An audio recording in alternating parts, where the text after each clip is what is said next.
Ini adalah episode pertama podcast Expat Talk. Di episode perdana kali ini, aku, Ayu, akan ditemani oleh satu narasumber, yaitu salah satu seniorku masa kuliah dulu, Kak Nita namanya. Di sini, aku dan Kak Nita akan berbagi banyak pengalaman menarik yang tentunya sangat sayang untuk dilewatkan. Pastikan dengerin sampai akhir dan jangan lupa share dan juga follow Expat Talk di Spotify dan Instagram. Selamat mendengarkan.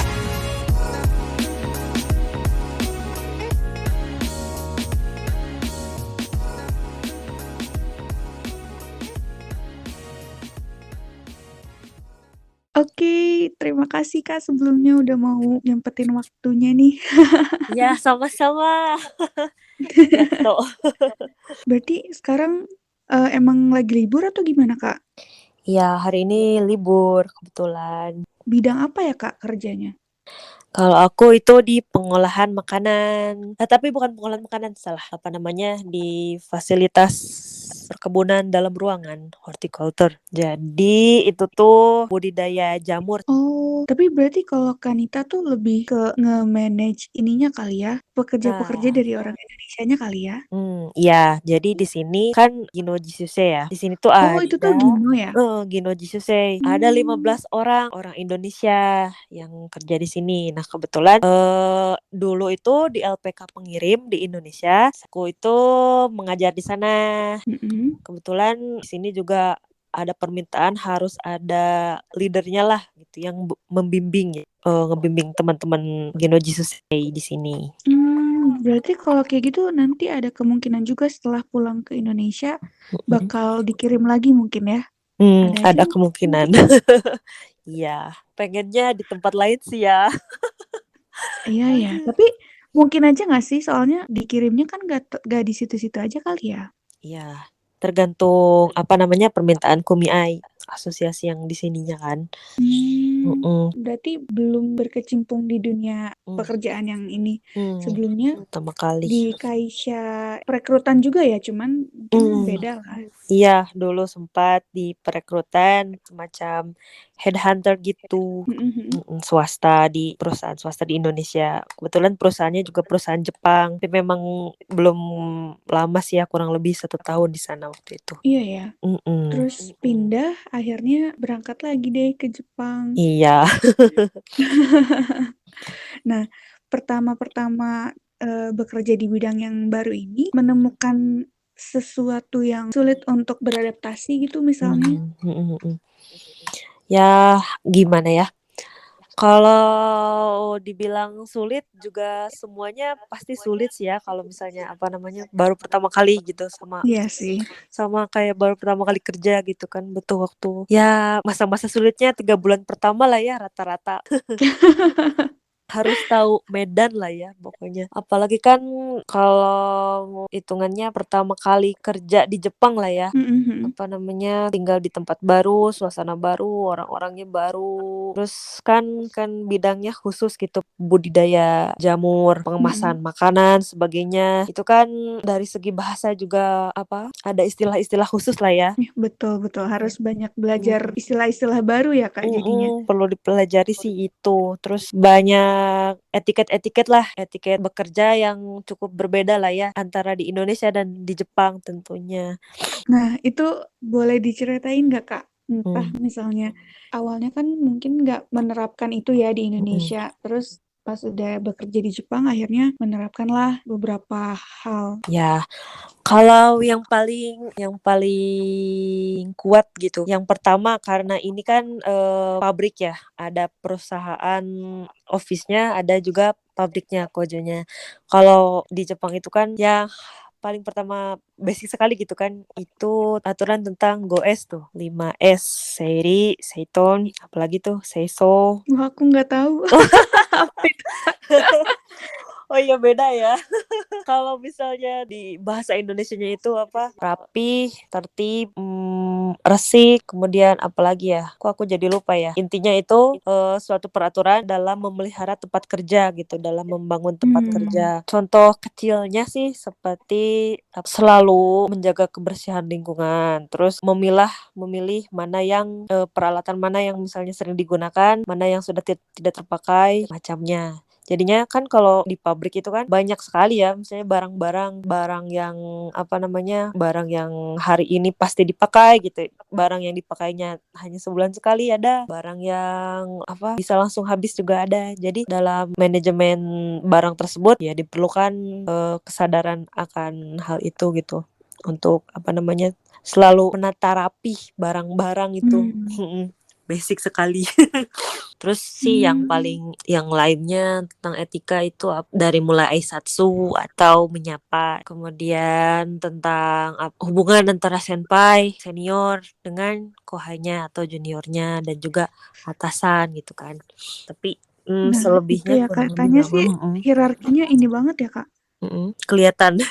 Itu juga termasuk dalam renraku dan sodangnya itu horenso. Kalau di perusahaan Jepang horenso, bukan bayam ya. Aku taunya itu dia tadi Iya, baru mau bilang. horenso bayam artinya sama. Tapi horenso itu pendekan dari hokoku renraku sodang.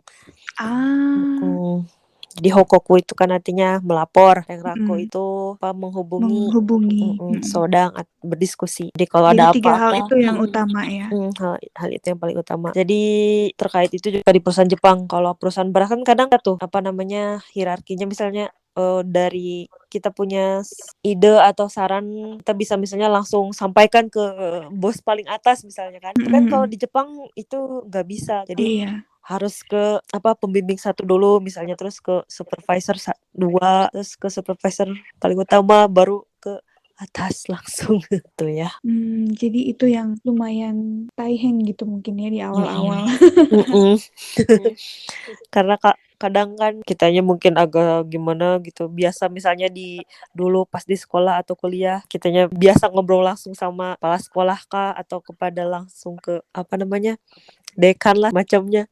Tapi kan sekarang harus bener-bener jumbang gitu ya, sesuai urutan. Kalau pertama datang ke Jepang untuk bekerja, apakah punya ekspektasi tertentu yang pas udah dijalanin ternyata nggak sesuai gitu? Kayak gitu ada nggak, Kak? Banyak sih kalau itu.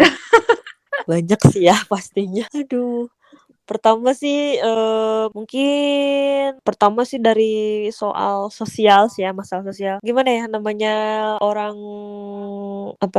baru di sini pengennya mengenal banyak warga lokal lah ya, ingin berteman dengan warga lokal gitu. Berharapnya banyak kenal orang, berarti kita mungkin sedikitnya bakal dimudahkan gitu dalam kehidupan sehari-harinya gitu. Tapi ternyata kan kehidupan di sini beda jauh ya dengan Indonesia, terutama masalah sosial. Itu ada sih. aja pasti perlakuan beda ke orang asing ya, Kak. Ya, itu rasisme ada ya gitu.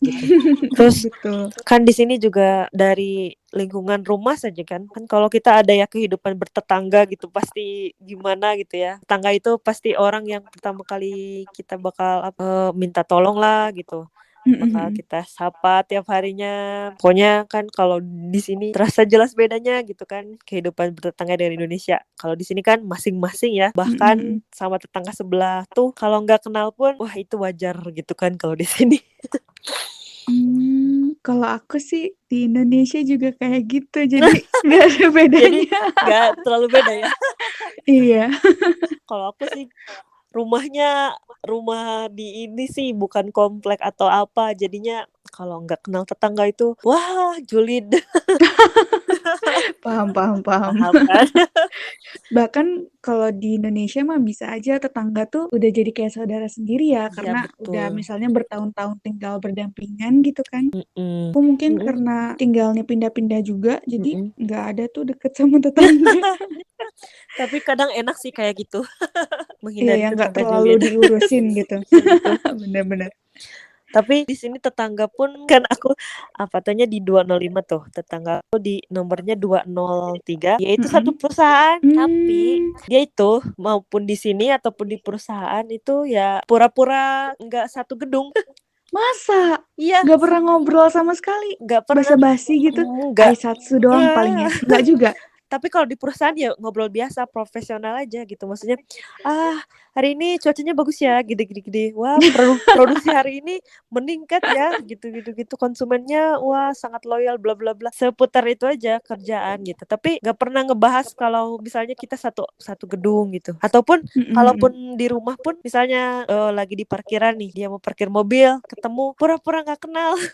Jadi bener-bener Ya dia tuh ampun. nggak mau kenal di luar gitu. Ya kita juga ya oke lah gitu, biarkan saja. Mungkin dia tuh harus yang di approach duluan gitu kali Kak. Nah, kan ada temanku yang apa namanya penasaran gitu kan. Orang ini apa kembarannya gitu kan. Barangkali dia punya kembaran gitu kan, beda orang, dan dicobalah gitu, dia ditanya pas di perusahaan. Ibu itu yang tinggal di apa toh itu ya, di yang kamar 203. Terus dianya langsung bilang, "Sud, jangan bilang siapa-siapa ya." Dia langsung bilang kayak gitu. I see, berarti emang dianya nggak mau gitu kan. Oke. Kayak gitu. Wakarimashita. Mungkin emang pengen memisahkan urusan pekerjaan sama pribadi itu benar-benar terpisah banget gitu kali ya. Iya, betul kayak gitu. Oh iya, by the way, kan tadi kita tuh tetanggaan kan 205, 203. Tapi kamar 204 tidak pernah ada. Nah, di gedung ini tuh Emang nggak ada orangnya maksudnya? satu kan, tapi kan orang Jepang percaya bahwa angka 4 itu angka sial. I Kan see. kan 4 itu dibaca yong atau Iya, iya. si sendiri kan dari sino ya. Jadinya dianggap kurang baik gitu. Jadi apa tuh sini tuh jarang banget loh ada yang di Niigata sih khususnya ya. Nggak tahu di tempat lain. Jarang banget ada yang ada nomor 4 gitu. 103, 105 langsung, 104 yang nggak ada. Ya aku pun begitu. Iya sih. Kalau misalnya enggak pun 3A. Iya, nggak ada 4 ya. Iya, benar-benar. Gitu. Menarik sih. Kalau kita 13 ya justru. Iya, 13 dilewat. Berarti tinggal berapa bulan nih Kak di sini ya? Aku Udah bulan Mei, Juni, Juli, Agustus ya. Tinggal 3 bulan lagi. Ya, aduh kapan ya bisa ketemu? Iya nih masih koronce. Iya, sedih banget. Tapi nanti juga pasti balik lagi. Ya mudah-mudahan ya aku balik lagi nanti bisa ketemu. Tapi Kak berarti visanya kemarin visa apa tuh? Visa apa sih aku tuh? Aku lupa sih visa aku. Ada pasnya kebetulan. Professional worker. Apa sih di sini kok tidak ada ya? Bah, nggak tahu. Ya, bentar lagi pulang bisa merasakan martabak. Itu dia. Yang ngangenin tuh sebenarnya makanan sih. Iya, benar banget. Jajanan-jajanan udah bener nggak ada obat. Iya, cuma ada di Indonesia. Di sini, wah, makanannya terlalu sehat. Nggak ada seblak ya. Iya, harus bikin dulu. Belum lagi bahan-bahannya mahal. Iya, dulu awal-awal kan pas pertama kesini kerasa nggak sih selalu membandingkan harganya kalau dirupiahkan berapa gitu kan? Betul. Beli bawang daun 78 yen, enggak sih, 10.000. Iya benar. Kalau di Indonesia kayaknya 2.000 dapat, 5.000 dapat.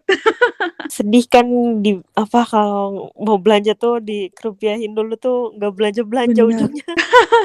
Aku sih yang lebih kerasa tuh di ini sih Kak, kartu internet. Ih mahal banget. Mahal banget, iya. Kamu pakai apa? Aku pakai SoftBank, itu pun pakai yang tangan ketiga yang dijual sama orang Indonesia. Oh, gue juga SoftBank, tapi langsung sih. Tapi per bulannya 6.000. Tuh kan mahal banget. Iya. Terus berapa dapatnya? Berapa giga? Unlimited sih. Oh, kalau aku 5.550 giga.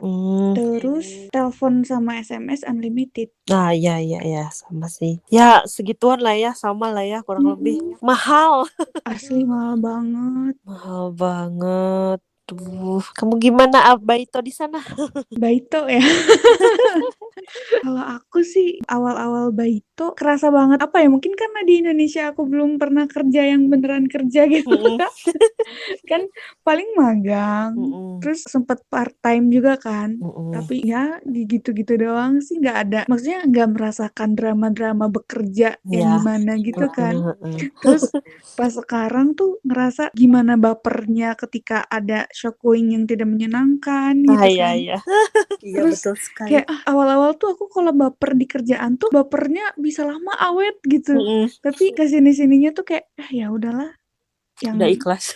yang begitu mah mau diapain lagi gitu ya. Mm-mm, Terus karena baru juga kan ngerjain yang aku kan Baito sekarang kan Kaigo nih. mm-mm, Rata-rata hal yang job desk-nya itu kan belum pernah aku kerjakan sama sekali di Indonesia gitu. mm-mm, Jadi banyak banget hal-hal yang karena baru belajar terus kayak belum nareta gitu kan mm-mm, ngerjainnya masih banyak salah-salah. mm-mm, Kayak kalau misalnya udah salah sedikit aja salah satu kesana-sananya tuh jadi nggak mood kerja. iya iya. Jadi kayak langsung down aja gitu Heeh, rasanya. heeh. Terus pas udah ya bener sih tadi sekitar 3 bulanan 4 bulanan tuh kayak udah mulai ngerti aja gitu sama ritmenya. Oh kalau misalnya salah ya udah cukup aja dengan minta maaf, nggak usah yang ngerasa bersalah gimana banget Mm-mm, karena mm-mm, mm-mm. ke kitanya juga bakal jadi nggak enak kerjanya. Iya, Buat jadi pembelajaran aja. Oh berarti udah salah sekali ya udah nanti jangan lagi gitu aja cukup. iya, betul sekali.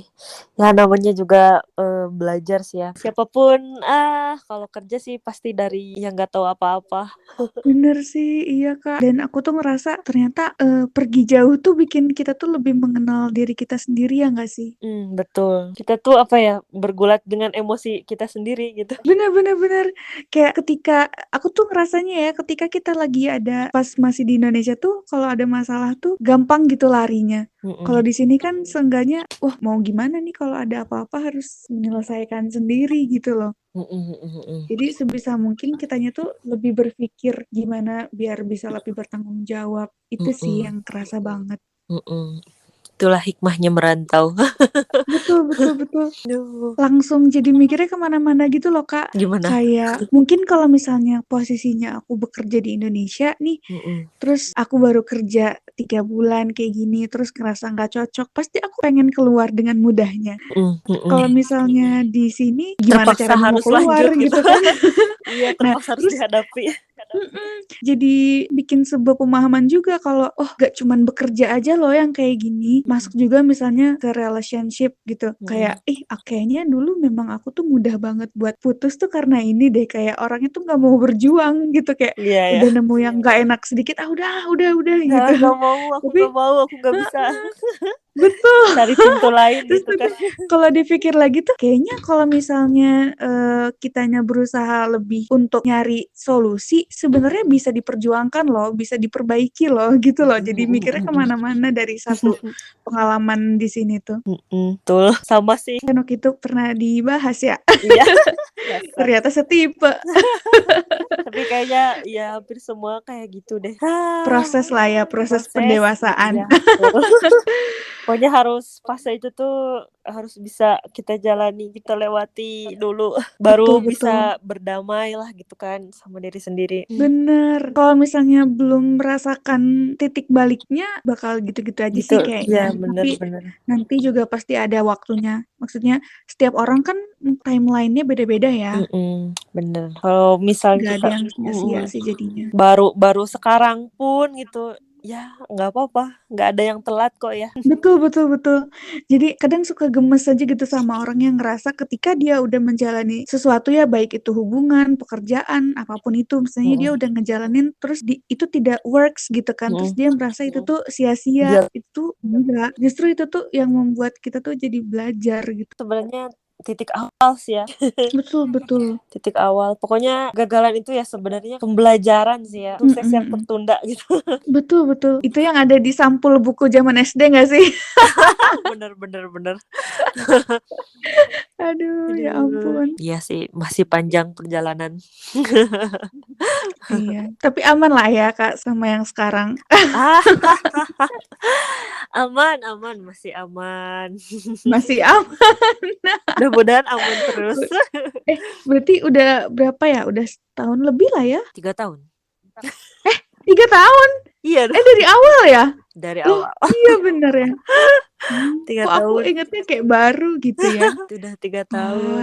Wah. Kak, gimana nih kesannya berpacaran sama yang beda negara? I Waduh. mean, maksudnya sama yang satu kultur, satu negara aja tuh banyak banget bedanya kan?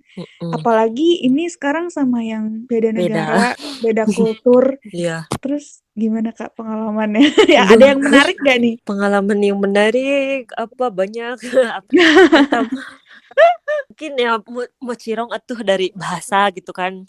Mm-mm. Pertama-tama mungkin apa ya, kadang kalau awal-awal banget sih dari jokes mungkin agak agak selek mungkin. Kita maksudnya bercanda, dia serius, kita bercanda. Oh, Tapi sekarang-sekarang udah satu frekuensi. Udah ya satu udah 3 tahun frekuensi. lah ya. Iya, udah satu frekuensi. Terus yang paling ini soal agama juga kan. Masalahnya Iya sih. akunya muslim, dianya ateis. Tapi ini mau ngebahas dulu sedikit boleh nggak Kak? Ini ikeng aku aja sih, Oh, opini boleh aku boleh. aja. Menurutku kalau misalnya sebagai apa ya syarat untuk menikah di Indonesia aja, menurut Kakak gimana? Ataukah emang aspek agama itu jadi satu hal yang penting? Itu di Indonesia sih penting ya, penting sekali. Bukan di Indonesia Mm-mm. juga sih, kan aku kan muslim ya, Islam kan nggak boleh ya. Jangankan yang jangankan yang nggak punya agama gitu, yang nggak beda agama aja. Aduh, kalau bisa yang satu frekuensi dong gitu kan. Tapi dia ada minat gak untuk belajar, untuk masuk Nah, misalnya? minat ada sih ya. Kebetulan juga sekarang udah baca-baca apa namanya buku-buku tentang Islami gitu kan. Terus Mm-mm. baca-baca Quran juga sih, Quran terjemahan ya. Terus Mm-mm. apalagi ya. Dulu juga kan dia kan pernah apa namanya Ryogaku kuliah di ITB di Indonesia Mm-mm. 1 tahun gitu kan. Sedikitnya udah tahu sih sebenarnya tentang Islam. Temen-temennya juga sendiri banyak yang Islam. Terus Mm-mm. dia juga kan homestay-nya juga di temennya yang Islam juga. Jadinya Oh dia dulu kadang dia homestay mm-mm. selama 1 tahun? Oh enggak sih, cuma ada beberapa bulan lah gitu ada homestay-nya, tapi ada juga yang Hmm. dia di asramanya juga. Mm-mm. Tapi ya selama stay-nya itu di keluarga yang muslim kan, dia juga sampai ikut ya berpuasa lah, ritual-ritual keagamaannya dia coba ikut juga gitu kan. Jadi tahu Mm-mm. gitu, sama temennya juga kan dijelaskan juga gitu. Ini tuh kayak gimana manfaatnya apa, apalagi puasa gitu kan. Terus soal kurban segala macam, jadinya adalah apa ya pemahaman sedikitnya gitu kan. Hmm. Tapi sih dia juga sebenarnya ngerti kalau misalnya kita mau lanjut ke jenjang yang lebih serius gitu. Mm-mm. Berarti dia harus harus mau menjadi mualaf, dan dia juga udah diskusi sih sama orang tuanya kalau misalnya sekarang lagi berhubungan dengan cewek Indonesia nih, dan dia tuh Islam juga nih gitu. Dan kemungkinan kalau misalnya aku mau nikah sama dia, aku juga harus jadi muslim, dan Mm-mm. untungnya orang tuanya oke-oke aja. Itu hidup Nah, hidup itu sih aku hidup pikir ya kamu Kak, gitu kan. Itu hidup kamu, aku terserah pikir kamu mau ngapain gitu. itu betul, aku pikir kan kalau misalnya ateis itu Mm-mm. justru bakal lebih mudah, maksudnya nggak ribet gitu Mm-mm. untuk masuknya. Beda lagi sama yang Udah dua-duanya punya. sama-sama percaya. Iya, Soalnya udah punya misalnya prinsip yang satu masing-masing ya. betul, kayaknya itu yang lebih sulit deh. Benar benar benar. Tapi ya balik lagi sih ya, tergantung orangnya. Tapi orang ini juga salah satu yang sulit sih. Oh Soalnya gitu. bayangkan deh gitu kan. Dia lahir di Jepang gitu. Dari umur 0 sampai sekarang udah dewasa. Dia nggak pernah punya pemikiran sama sekali tentang konsep Tuhan gitu. Oke. Tuhan itu kan nggak pernah ada dalam dia gitu kan. Kalau kita yang punya kepercayaan terhadap Tuhan, ada lah ya sedikitnya gambaran gitu kan. Iya, iya. Tuhan itu apa gitu. Sedangkan ini nggak ada sama sekali. Jadi dia itu blank. Hmm. Dan untuk bisa memasukkan konsep Tuhan ke dalam dirinya pun gak mungkin mudah sih pasti ya. Tapi ya sekarang juga lagi berusaha apa ya, salah satunya sih kan kebetulan aku pun ada kebetulan juga teman itu satu kampus dulunya sama dia tuh, cuman beda Mm-mm. jurusan. Nah, temen aku ini orang Indonesia, dia tuh dulunya tuh kan muslim juga, terus sempat pindah-pindah agama tuh, sempat jadi ateis juga, tapi akhirnya Mm-mm. kembali lagi. Nah, Oh ya? Wah. keren dah pokoknya. Terus dia juga punya apa ya, konsep pemikiran sendiri kenapa dia sampai dulu bisa ke yang A, bisa yang ke B, yang C, bahkan bisa ke ateis, sampai bisa Mm-mm. memilih yang terakhir menjadi muslim lagi gitu. Dan kebetulan konsepnya dia ini saat coba jelasin ke apa pacarku yang sekarang tuh ngerti gitu, bisa ngerti gitu, dijelaskan sedemikian rupa. Akhirnya oh ternyata pemikiran si cowokku sama temen aku itu satu jalan gitu. Akhirnya kan bisa Hmm. saling cocok gitu, apa menemukan Jadi konsep yang bisa sama. dapat partner yang buat sharing Mm-mm. mm-mm, gitu ya. Untungnya. Lumayan lah banyak, seenggaknya ada guru lah gitu. Bener bener. Kalau misalnya dipaksain dijejelin dengan cara yang dengan pemahaman yang dia nggak bisa terima mah, ya bakal Nah, terus-terusan susah iya, ya. susah. Aku pun eh mengenalkan dia ke beberapa orang sih ya, termasuk beberapa orang Jepangnya sendiri yang udah jadi mualaf gitu kan. Banyak kan Mhm. ya beberapa orang Jepang gitu. Entah beberapa di antaranya itu ada yang dulu juga sama tuh, Ryugaku sama dia di kampus yang sama juga, tapi beda angkatan sih. Dia pun udah jadi mualaf gitu kan. Oke, aku kenalkan ke dia. Terus ada juga muslimah sih, dia dosen di Indonesianya, kenalkan juga ke dia. Tapi kurang cocok ternyata sama dianya ini karena Mmm. pertama beda background tuh. Satunya dia satu orang Jepang ini memeluk Islamnya karena dia merasa apa hampa hidupnya segala macam. Sedangkan cowok aku ini apanya yang hampa gitu. Dia itu bener-bener Iya iya iya. iya dia tuh nggak merasa butuh Tuhan gitu. Paham paham paham. Jadinya tuh nggak akan nyambung gitu kalau Mhm mhm. sama orang ini. Wah kayak gitulah. Iya bener, untungnya bisa menemukan orang yang cocok ya untuk Mm-mm. bisa sharing tadi. Mm-mm. Jadi tertarik tuh buat denger cerita temen Kakak yang tadi, karena aku merasa sedang dalam fase yang sama. Iya. Oh iya. Oh iya gitu pasti yang sama.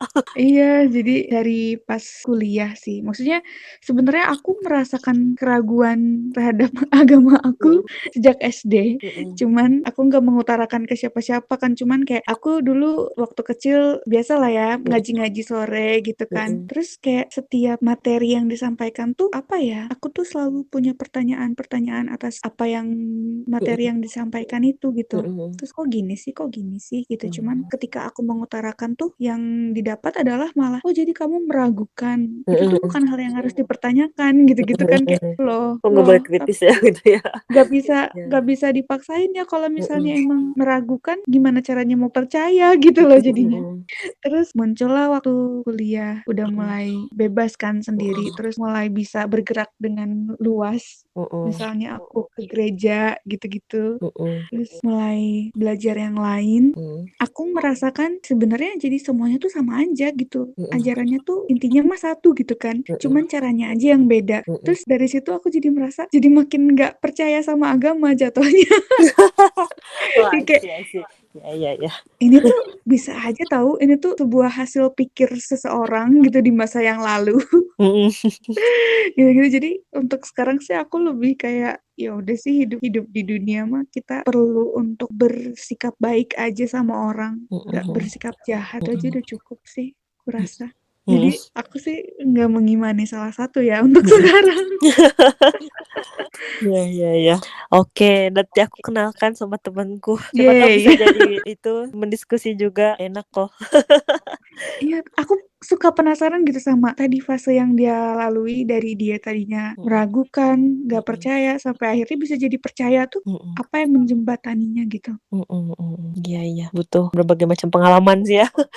Bener bener bener. Dia stay di Jepang juga, Kak? Enggak, dia di Bandung. Oh, Tapi ya slow sih orangnya, aktif media sosial juga, terus emang oke. orangnya mentoring person banget. Mentoring person apaan tuh? Jadi dia Suka ini ya, sharing-sharing ya memberi gitu. petunjuk arah. Enak Petunjuk diajak arah. sharing. Boleh lah. Tadi aku lupa mau bilang apa ya. Soal lupa lagi. Lupa deh nggak jadi. Ntar aja kalau ingat. Ya udah aku aja deh nanya lagi deh. Boleh. Aku nih merasa pas sudah di sini kemampuan yang paling meningkat itu dalam bahasa Jepang dalam mendengar. Tapi kalau ngomong masih susah. Iya, sama.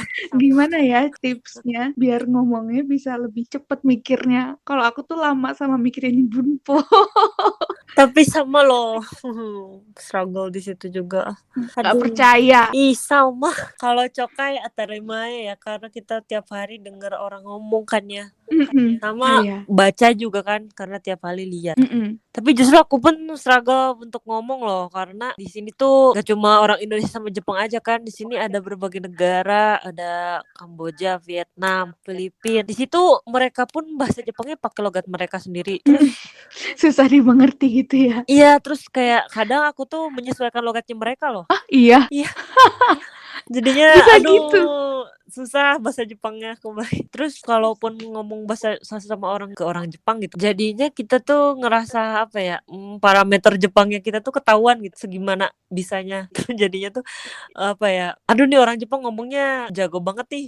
Ya jelas ya orang Jepang ngomongnya lancar banget misalnya. Kita tuh ngerasa apa ya, aku sendiri jadi ngerasa lebih terbata-bata gitu saat ngomong bahasa Jepang ke orang Jepangnya asli tuh. Jadi bisa mengukur aduh gagapnya tahuan gitu. Tapi ya gitu sama struggle-nya di Bumpo. Padahal mah nggak bumpu-bumpu banget juga nggak masalah ya. Mungkin Iya, kalau yang di forum-forum resmi baru tuh pakai bunpo. iya. Sebenarnya ya asal apa ya, asal bisa ya namanya komunikasi kan asal IT-nya mengerti, terus maksud dan tujuannya tercapai gitu, nggak masalah. Benar sih. Tapi ya itu kadang-kadang pas lagi asik dianya asik terus kitanya lost kotobanya apa ya ngomong apa ya aduh kotobanya nggak keluar lah Bener-bener. udah itu seling Langsung ambiar.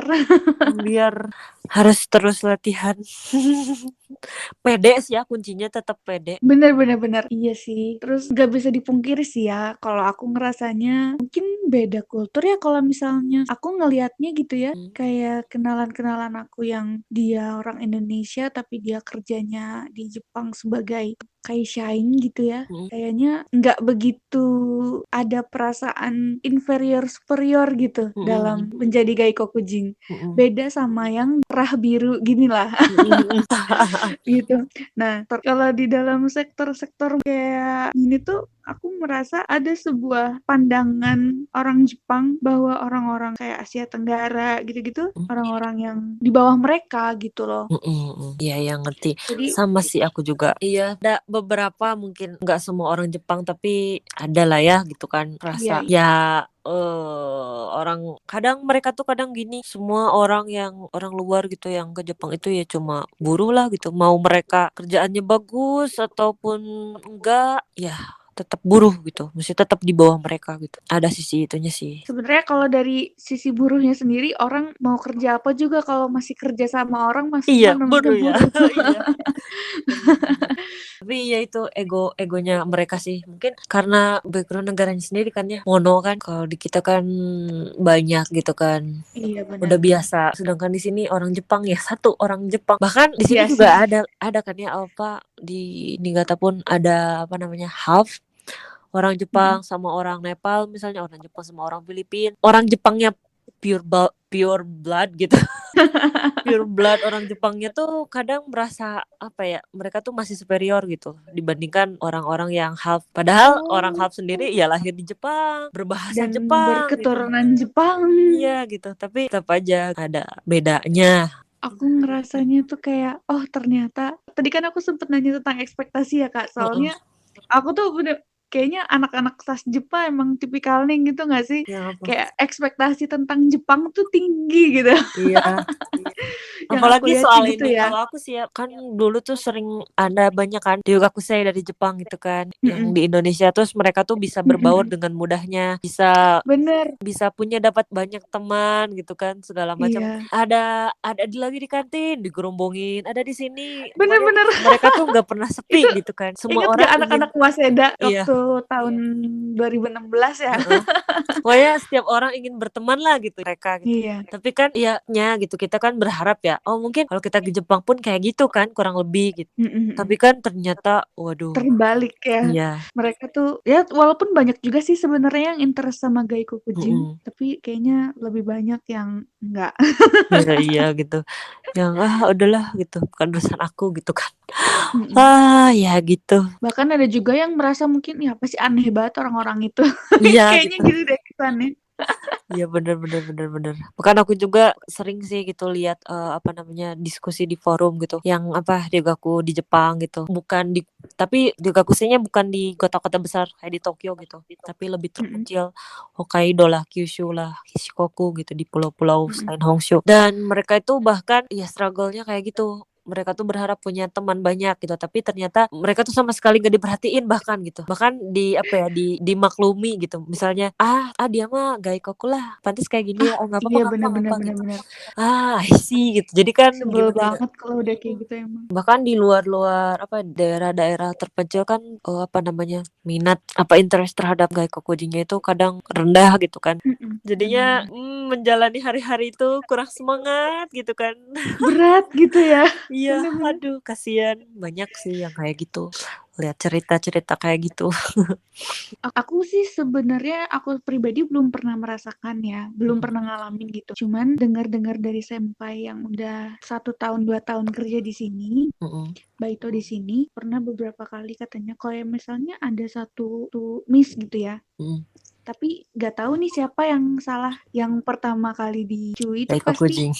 Reiko Kujingnya gitu. Ah ya, Padahal mah sama-sama. lah bukan kerjaan aku itu, tadi aku nggak ngerjain itu gitu, nggak, orang Mm-mm. nggak di situ gitu. Nah, iya Terus bener-bener. pas udah dikokunin lagi aja ternyata Nihonjinnya yang salah Iya, sering kayak gitu. gitu. Sama Sebel sih, banget. aku juga kayak gitu. Bahkan apa ya, hal sepele gitu, sering tuh kayak gitu. Kan di sini nggak semuanya berkemampuan apa ya, komunikasi dengan bahasa Jepangnya cukup lah ya gitu. Nah, sering kayak gitu. Misalnya dia tuh kerjanya terpisah dari tim yang anak-anak Indonesia lain misalnya. Hari ini dia tim di produksi barang A misalnya sendirian dan lainnya itu orang Jepang misalnya. Ketika ada masalah yang disebut bakannya orang Indonesia, Sedih banget. sedih pokoknya. Tapi pas ditelusuri, wah ternyata orang Jepangnya sendiri.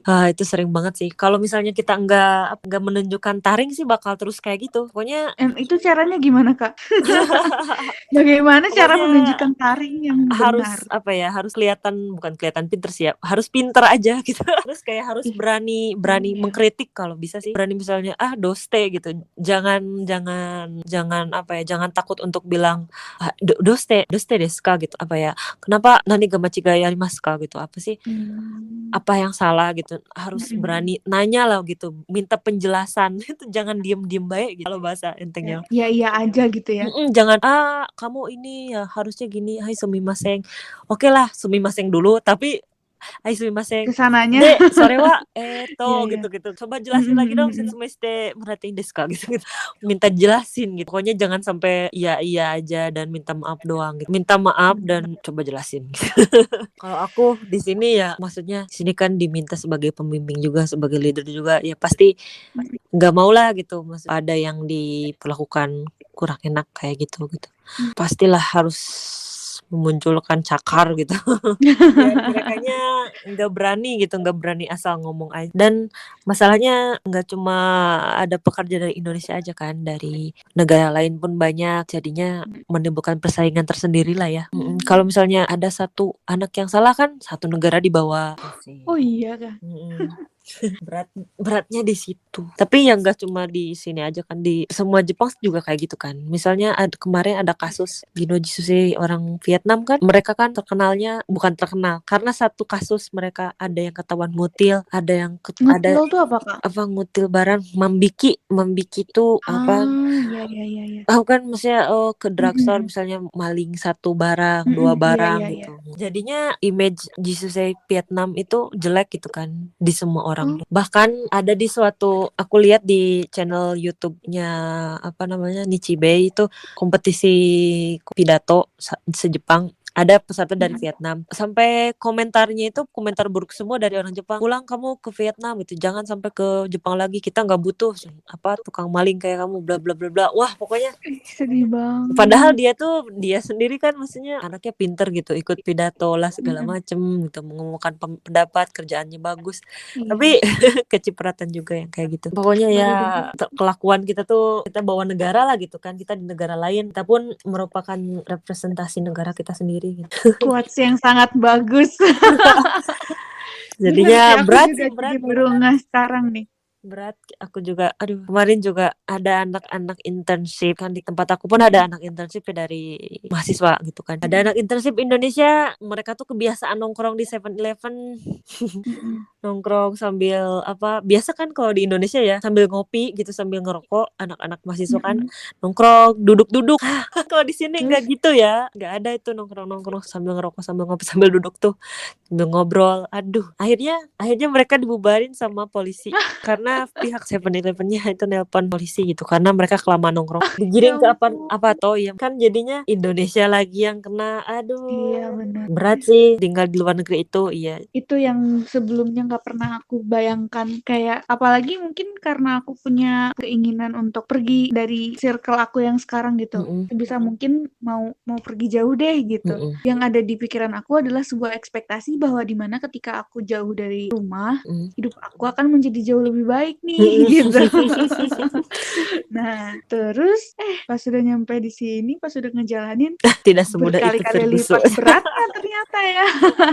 Walaupun sebenarnya kesenangannya juga gimana ya? Di sini tuh ngerasa kesulitannya berkali-kali lipat, tapi kesenangannya juga berkali-kali lipat sih. Iya, Jadi benar ya benar benar berbanding benar. lurus sih. Iya, positif Karena aku negatifnya ngerasa gitu ya. pas udah di sini tuh banyak hal yang terbangun gitu dari dalam diri ini.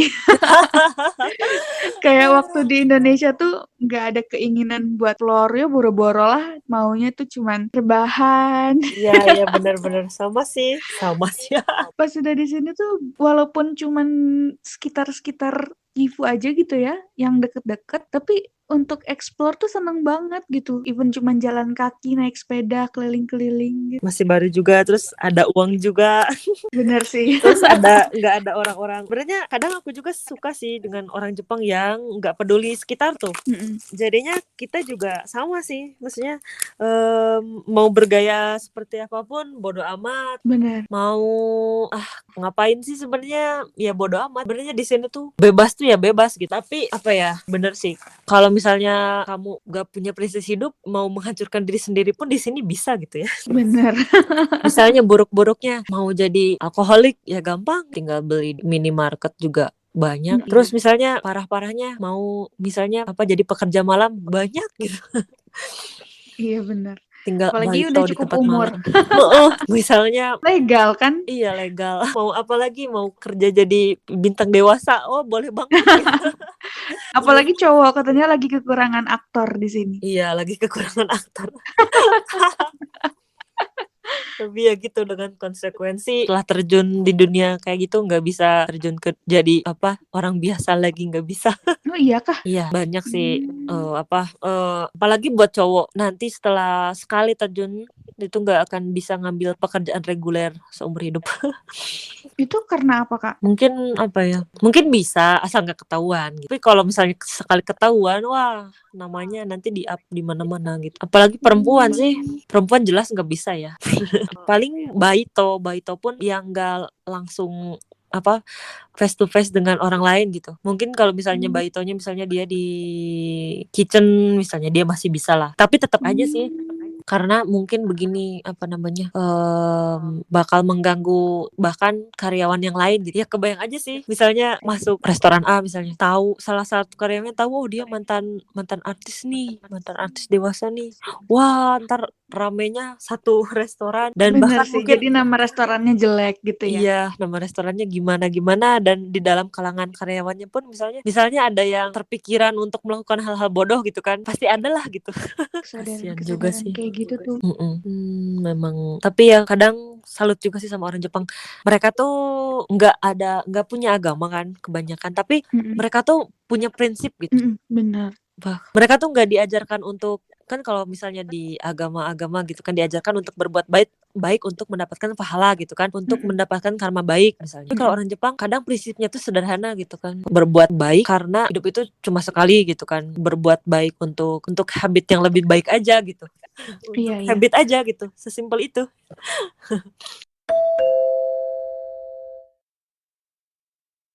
Oke, untuk episode pertama kali ini pembahasannya dicukupkan sampai sini dulu ya. Nah, untuk topik yang terakhir ini akan kita bahas di podcast Expat Talk episode 2, masih bersama Kanita di part 2.